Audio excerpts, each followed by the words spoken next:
Good for wide fit po ba yung 361 degrees by Speed BB Team? Guys, ito yung tinatanong niya, no, itong sapatos na to. And for me, yung fit niya kasi is regular, no? Hindi siya sobrang wide, sakto lang, no? Narrow-footed ako and may konti pa ring space kahit naka-medyas na, no? Actually, napaka-comfortable ng sapatos na to. Merong tatlong colorway na mapagpipilian. Nagkaroon din ako ng color blue. And bumili ako ng pink kasi gusto ko tong sapatos na to. Nabenta ko na kasi yung blue, pero gusto ko pa ng sarili ko, no? So, bumili ako ng pink. Mahilig tayo sa pink. Gusto ko to kasi para kang naka-running shoes lang. Kung alam nyo guys, yung BioSpeed, no, from 361 degrees, running shoes po yan. So, parang ito, yung running shoes na pang basketball shoes, parang ganon. Ganon kagaan, ganon kakabilis dito. You will feel fast, you will feel quick. Very low to the ground, very responsive talaga na sapatos. Pero okay yung impact protection, hindi sumasakit yung tuhod ko dito, no?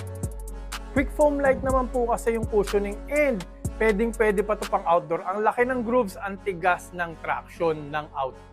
Sobrang good looking pa, low cut lang. So highly recommended guys, ilalagay ko yung link dyan sa Yellow Basket. I-click nyo na kasi napakamura niya ngayon, on sale po ito ngayon. So try nyo na, bumili na kayo now na.